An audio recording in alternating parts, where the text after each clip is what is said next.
को जानकारी में है कि 7 और 8 के दरमियान रात्रि जो है इंदौर बिलासपुर ट्रेन के अंदर से एक अर्चना तिवारी नाम की युवती जो B3 AC कोच में थी, वहां से वो लापता हो गई। जब से ये मिसिंग रिपोर्ट कायम हुई है, उसी दिन से हम लोग जो है वो उस लड़की को ढूंढ रहे हैं, मगर उसके बावजूद जो है लगभग 10 से 11-12 दिन तक हम लोगों को वो ढूंढने के बाद में आज फाइनली नेपाल बॉर्डर से लड़की को बरामद किया गया है। मामला कुछ इस प्रकार है कि अर्चना तिवारी नामक लड़की जो है ये कटनी की रहने वाली है। वहां से उसने अपना ग्रेजुएशन कंप्लीट किया हुआ है। वहां पर ये जो है वो स्टूडेंट छात्रा नेता छात्रा वगैरह भी रही हुई है NSY से।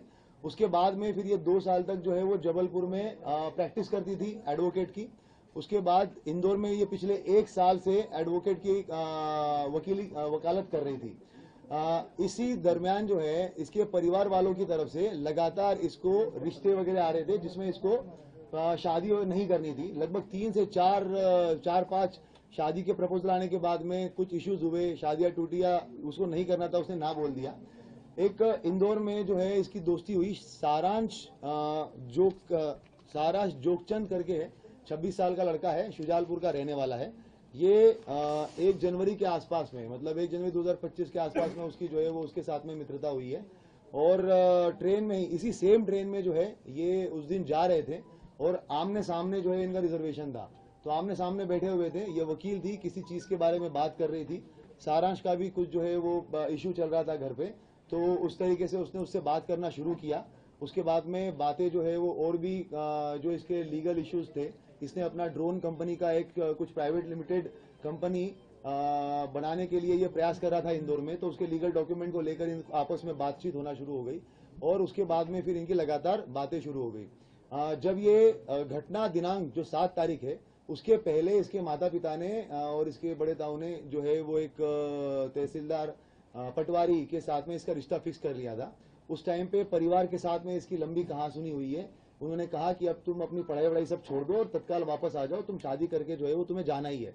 अब की बार जो है वो तुम मना नहीं करोगी और तुम्हारा जो पढ़ाई लिखाई, वो कौटिल्य एकेडमी में इंदौर में पढ़ाई लिखाई कर रही थी लड़की जो है वो, साथ में वकालत कर रही थी, तो करियर खत्म करके अब तुम्हें सिर्फ जो है वो शादी करनी है। ये इस तरीके की बातें जब घर में चल रही थी तो उसका काफी बहसबाजी हुई है। लड़की का जो है वो पढ़ने का मूड था और साथ साथ में अभी ये वकालत और सिविल जज की तैयारी करने का मूड था। तो इसने अपने इस दोस्त को, जो सारांश इसका दोस्त था, तो इससे बात करी। 6 तारीख को ये हरदा में केस के सिलसिले में गई थी, हरदा के आसपास में। वहीं पे ढाबे पे बैठ के एक तेजिंदर करके है, तेजिंदर सिंह और सारांश और लड़की, इन तीनों की बैठ के बात हुई। वहां पे इन लोगों ने प्लान किया कि किस तरीके से जो है अगर हम लोग मतलब बेसिकली ये छोड़ के भाग जाना है। तब ये भी बात हुई थी कि भाग जाना है तो अभी भाग जाते हैं, तो इतना सब कुछ करने की जरूरत क्या है। मगर उस टाइम पे ये बात हुआ कि ऐसा नहीं, अगर ऐसे करेंगे तो वो पता चल जाएगा। ये जो इंदौर बिलासपुर ट्रेन जा रही है वहां पे हम बैठेंगे, चलती ट्रेन में से अगर चले जाएंगे तो बहुत सारी हो सकता है कि मिसिंग पर्सन रिपोर्ट कायम होगा। मिसिंग, क्योंकि वो खुद भी एडवोकेट थी, वो ये जानती थी कि भाई GRP में मामला कायम होगा और वहां पर बहुत ज्यादा ये मिसिंग पर्सन वगैरह जो है वो ऐसे होते रहते हैं, तो हो सकता है कि वो मामला जो है वो ऐसे ही निकल जाए और उसके बाद में हम लोग जो है वो अपनी अलग आइडेंटिटी से अपनी अगली लाइफ स्टार्ट कर, मतलब मैं अपनी अगली लाइफ स्टार्ट कर लूंगी। इस तरीके से इन लोगों ने प्लान बनाया। तेजिंदर जो है ये एक गाड़ी चलाने वाला ड्राइवर था। ये इसके संपर्क में जो है वो पिछले लगभग 3-4 महीने से आया हुआ था। तेजिंदर जो है वो सारांश के थ्रू इसके संपर्क में आया था। ये कहीं पे भी जाना जाती थी, माहेश्वर या बाकी जब जगहों पे, तो ये तेजिंदर के साथ में ही जाती थी, तो तब से इसको जानती थी। ये इटारसी रेलवे स्टेशन के पास में रहता था, तो इनकी बात हुई कि कहां पर CCTV कैमरे नहीं है। तो तेजिंदर ने बताया कि इटारसी रेलवे स्टेशन जो है वो मैं बहुत अच्छे से जानता हूँ, वहां पर जहाँ पे कैमरे नहीं है वहां से मैं इसको लेके चला जाऊंगा। तो ये डिसाइड हुआ कि ये इंदौर से बैठेगी। उसके बाद में फिर जब ये ट्रेन में बैठी है तो इसने सारांश को फोन किया है। कपड़े जो है वो सारांश शुजालपुर में रहने वाला है सारांश, और इंदौर में अप डाउन करता है। वहां से ये कपड़े खरीद के लेके आया उसके।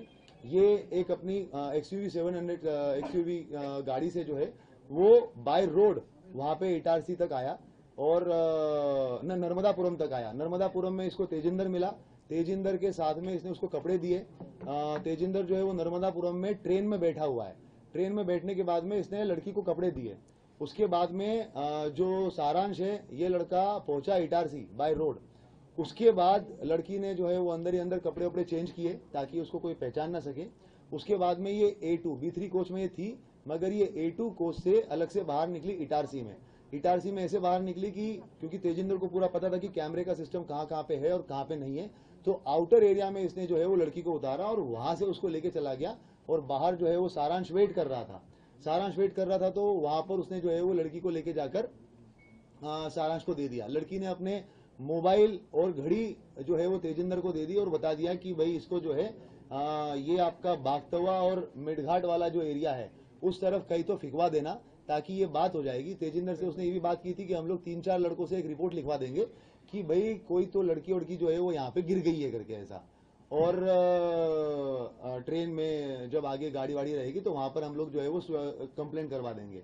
ये सारी बातें हो गई और उसके बाद में उसको मोबाइल और घड़ी वगैरह दे दिया। लड़की जो है वो सारांश के साथ में आगे चली गई। कोइंसिडेंटली सारांश एक व्यक्ति को भी साथ में लेके आया था, तो वो भी उसको भी हम लोगों ने राउंड अप करके उससे बयान लिए हुए, वो चश्मदीद गवाह है। उसके बाद में घटना ये हो गई कि तेजिंदर को उसी टाइम पे दिल्ली की पुलिस उठा के लेके चली गई। क्यों? कारण तेजिंदर जो है वो किसी फ्रॉड के मामले में आरोपी था। तो उसी रात, सेम रात को 1 बजे जो है वो ये घटनाक्रम होता है और अगले 1 घंटे में तेजिंदर को पुलिस उठा के लेके चली जाती है।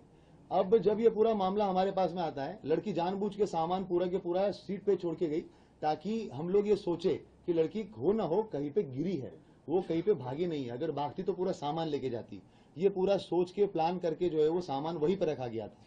उसके बाद में जैसा कि उसने सोचा था, जब हमारे पास में मामला आया, सारा डिस्कशन हुआ, बात यही हुई कि भाई सामान जो है वो पूरा के पूरा छोड़ के चली गई है। छोड़ के गई इसका मतलब कहीं ना कहीं गिरी होगी। और मिडघाट और वो वाले एरिया का भी जानबूझ के वो मोबाइल जो है वो उसी एरिया में बंद हुआ था, तो हम लोगों ने वहां पर पूरा सर्चिंग ऑपरेशन भी चलाया, पूरे थानों में भी हम लोगों ने बात करी, वो सारी चीजें करी। मगर उसी टाइम पे एक चीज और, सारांश के साथ में जब बात हुई थी तो स्टार्टिंग में जब जनवरी में उसकी बातें हुई थी तो कॉल पे बात होती थी, मगर उसके बाद में व्हाट्सएप कॉल हुआ था। तो वो उस वजह से जो है उसके साथ में वो बातें जो है वो सीडीआर में डिटेक्ट नहीं हो पाई। हम लोगों ने आईपीडीआर निकालने के बाद में उसका नंबर जो जब वापस आया और पता चला कि इससे वापस ये बात हो रही थी और ये लड़का छूट गया है पूछताछ करने के लिए, उसके बाद टीम जो है वो उस तक पहुंची है। तेजिंदर को जब हम लोगों ने ये पता किया, तेजिंदर का नंबर मिला और जब हम लोगों ने उसके बारे में डिटेल पता किया तो हम लोग काफी श्योर हो गए थे कि तेजिंदर इस मामले में लिंक है। मगर जैसे ही हमें पता चला कि ये जो है वो चोरी के मामले में दिल्ली पुलिस उठा के लेके गई है, तो हमें फिर स्टार्टिंग में लगा कि हो सकता है कि ये किसी दूसरे मामले में होगा।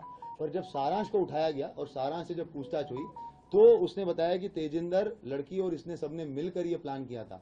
लड़की सारांश के साथ गई, शुजालपुर में गई है, वो गाड़ी की गाड़ी में ही रही, कहीं पे बाहर उतरी नहीं। इन लोगों ने इसका चीज का ध्यान रखा कि कहीं पे भी टोल नाका नहीं आना चाहिए, क्योंकि पुलिस जो है वो टोल नाके पे भी सीसीटीवी कैमरे देखती है और अगर गाड़ी के थ्रू RFID से अगर पैसा कट जाता है तो उससे भी जो है वो डिटेक्ट हो सकता है। तो इन्होंने टोल नाका अवॉइड किया और ऐसे ऐसे रास्ते से गए जहां से टोल नाका नहीं हो। शुजालपुर गए, शुजालपुर के बाद में फिर ये ऑर्बिट मॉल के आसपास से कहीं से इन्होंने एक दूसरा मोबाइल खरीदा। और लड़के, जब तक मीडिया में इस चीज का काफी हाइप हो गया था, तो जितना इनको एक्सपेक्टेशन था कि मामला एकदम सिंपल तरीके से निपट जाएगा, तो वो लगने लग गया कि अब तो ये नहीं होगा, तो इसको मध्य प्रदेश छोड़ के कहीं तो जाना पड़ेगा जहाँ पे अलग भाषा के लोग हैं। तो इन्होंने हैदराबाद चूज किया। उसके बाद ये बुरहानपुर गए, बुरहानपुर से इन लोगों ने जो है वो हैदराबाद की बस पकड़ी। हैदराबाद में जाने के बाद में ये 2 दिन 1 रात जो है वो हैदराबाद में रहे। फिर जब मामला और ज्यादा हाइप पकड़ने लग गया तो जो सारांश है, ये ड्रोन का जो एक नया स्टार्टअप इसने डाला हुआ है और इसका जो क्लाइंट बेस है वो नेपाल में भी कुछ है।